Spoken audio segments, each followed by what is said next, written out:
우리가 꽤 자주 마주치면서도 끝까지 생각해보지는 않는 묘한 장면이 하나 있어요. 몸도 마음도 유난히 지쳐있고 머릿속이 복잡하게 얽혀있을 때 어떤 사람들은 갑자기 일어나 테이블을 닦고 옷을 개고 작은 물건들을 하나씩 제자리에 놓기 시작하죠. 집이 특별히 더러워서도 아니고 완벽을 추구해서도 아닌데 말이에요. 그 순간 흩어져 있던 것들이 조금씩 질서를 찾아가는 모습을 보는 것만으로도 설명하기 어려운 가벼움이 생기기 때문이에요. 마치 세상이 잠시나마 내 말을 들어주는 것처럼 느껴지는 순간이죠. 흥미로운 건 이 감각이 정리된 결과에서 오는 게 아니라는 점이에요. 손이 물건을 만지고 시선이 되돌아온 빈 공간을 따라가고 그 사이 머릿속에도 숨 쉴 자리가 생기는 바로 그 과정에서 이미 시작돼요. 바깥의 삶이 끊임없이 반응하라고, 적응하라고, 통제할 수 없는 것들을 견디라고 요구할수록 생활 공간은 우리가 거의 유일하게 온전히 결정권을 가질 수 있는 영역이 돼요. 컵을 왼쪽에 둘지 오른쪽에 둘지, 옷을 접을지 걸어둘지, 그 사소한 선택 하나하나가 말없이 뇌에 신호를 보내요. 아직 내가 주도할 수 있는 부분이 남아있다는 신호를요. 고작 몇 평 안 되는 공간 안에서라도. 이런 행동을 통제에 대한 집착으로 오해하는 경우도 있지만 사실은 신경계가 과부하 상태에 놓였을 때 나타나는 아주 자연스러운 반응에 가까워요.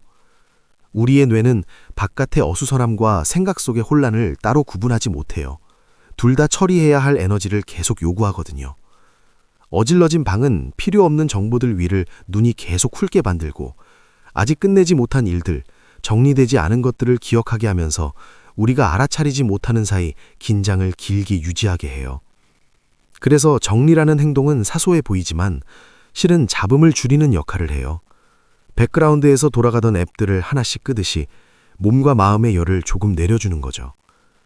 어떤 사람들은 책상 위가 비어있고 바닥이 깨끗하고 숨소리마저 들릴 만큼 고요해졌을 때에야 비로소 쉬고 있다는 느낌을 받아요. 어지러움을 미워해서가 아니라 바깥에서는 쉽게 얻을 수 없는 종류의 안정감을 찾고 있는 거예요. 그리고 조금만 더 들여다보면 그 정리의 손길 안에는 단순히 깨끗함을 향한 욕구만 있는 게 아니라는 걸 알게 돼요.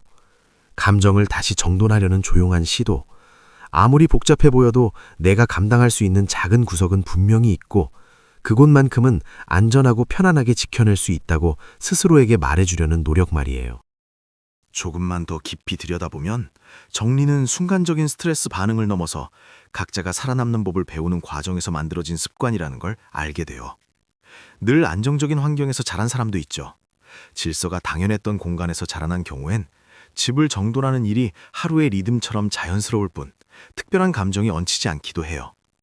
하지만 어떤 사람들은 불확실함 속에서 성장해요. 안전하다는 느낌이 늘 위태로웠고 모든 게 언제든 무너질 수 있었던 환경이었죠. 그런 이들에게 정돈됨은 취향이 아니라 스스로를 진정시키는 방법이고 아주 이른 시기부터 만들어진 섬세한 방어 체계에 가까워요.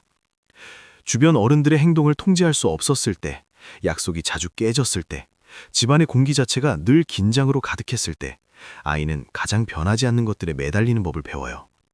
반듯하게 정리된 침대, 가지런한 책상 한쪽, 정돈된 책장은 이 세계가 아직은 어떤 규칙을 따르고 있다는 드문 증거처럼 느껴졌을지도 몰라요.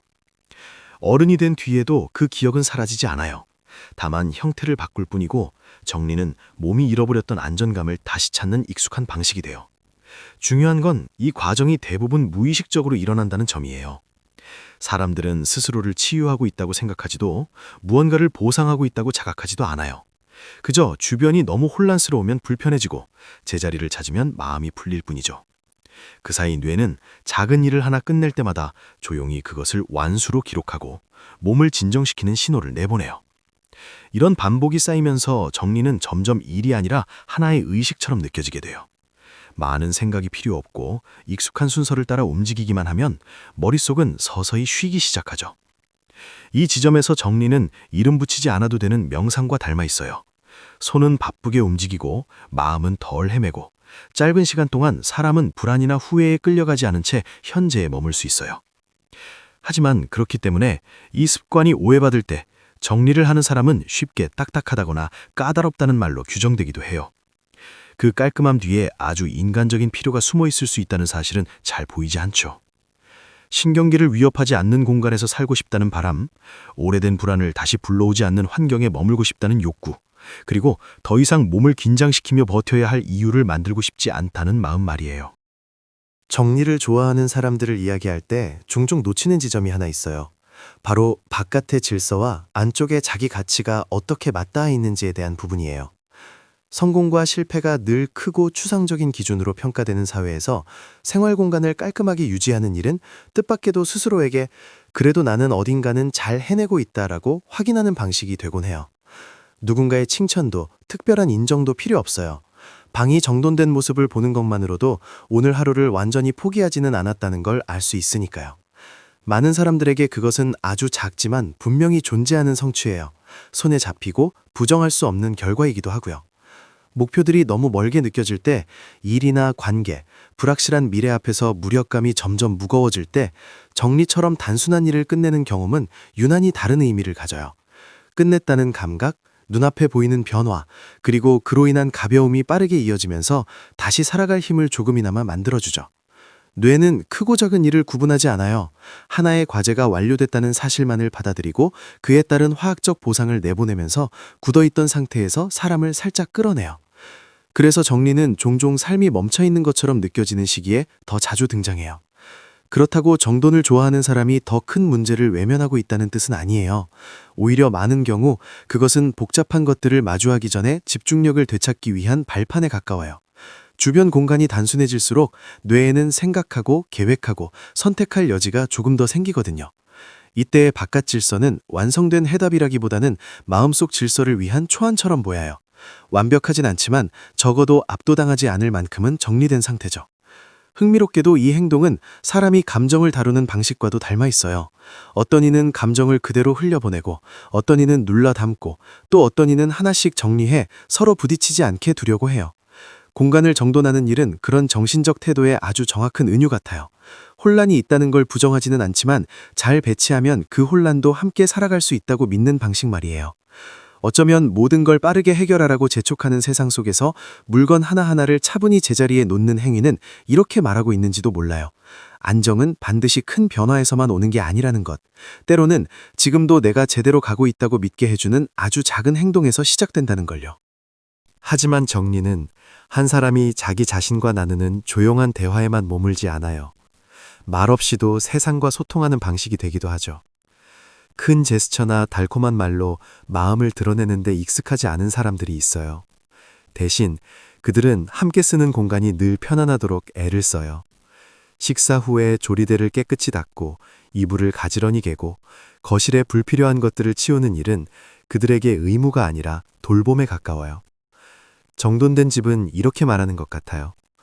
여기서는 당신이 생각되고 있고 사소한 것들로 더 긴장하지 않아도 되고 들어오는 순간 조금은 내려놓아도 된다고요. 그래서 자신의 정리 노력이 가볍게 여겨질 때 상처를 받는 사람들이 생겨요. 칭찬이 필요해서가 아니라 그 행동 안에 담아둔 마음을 다른 방식으로 표현할 줄 몰랐기 때문이죠. 정돈됨이 당연한 것으로 취급되는 순간 그 안에 담긴 배려도 함께 보이지 않게 느껴져요. 반대로 사람마다 혼란을 견디는 기준이 다르기 때문에 갈등이 생기기도 해요. 질서가 있어야 안전하다고 느끼는 사람은 공동공간이 어지러워질 때 침범당한 것처럼 느끼기 쉽고, 어수선함에 비교적 자유로운 사람은 왜 몇 가지 물건의 위치가 그렇게 큰 긴장을 만드는지 이해하지 못하죠. 겉으로 보면 성격 차이처럼 보이지만 그 안에는 아주 다른 심리적 필요가 부딪히고 있어요.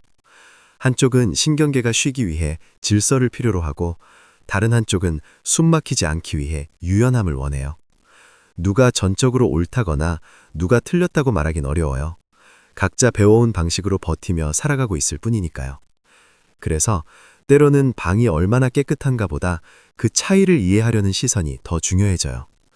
이런 관점에서 정리를 바라보면 그것은 누가 더 부지런한가의 문제가 아니라 우리가 자신과 타인을 어떻게 사랑하고 보호하는 법을 배워왔는지에 대한 질문이 돼요. 정돈된 공간은 분명 배려의 한 형태일 수 있어요. 하지만 그 의미는 모든 습관 뒤에는 저마다의 이야기가 있고, 그 이야기는 결코 하나로 같지 않다는 걸 알아줄 때에야 비로소 살아나요. 이야기 전체를 조금 떨어져서 바라보면 정리는 결코 집안일에만 국한된 문제가 아니었다는 걸 알게 돼요. 그것은 사람이 삶과 불확실함과 일상의 표면 아래 늘 얇게 깔려있는 취약함과 타협하고 협상하는 방식 중 하나예요.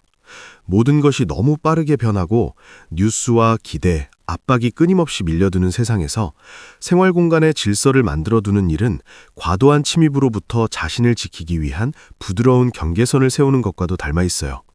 모두가 같은 방식의 경계를 필요로 하지는 않지만 쉽게 과부하를 느끼는 사람들에게 그것은 마음의 균형을 유지하기 위한 필수 조건이 되기도 해요. 흥미로운 건 사회가 점점 바쁨과 혼란을 생산성의 증거처럼 떠받들수록 질서를 찾는 행동은 오해받기 쉬워진다는 점이에요.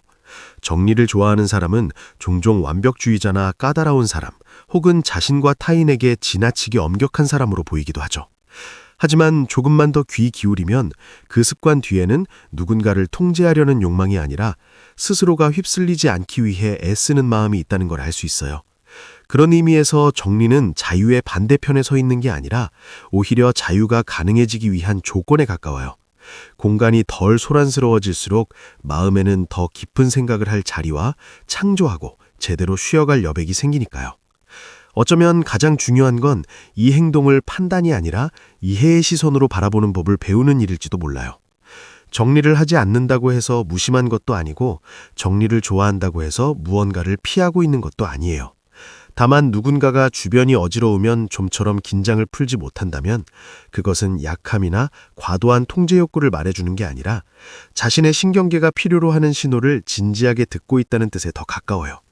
반복되는 조용한 동작들 속에서 그들은 흔들리지 않고 서 있는 감각을, 자신이 둘러싼 작은 세계를 여전히 돌볼 수 있다는 확신을 찾아요.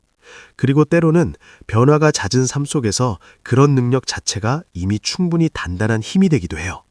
요란하지도 드러내 보이지도 않지만 우리가 속도를 조금만 늦춰서 바라볼 때 비로소 알아차릴 수 있는 그런 힘 말이에요.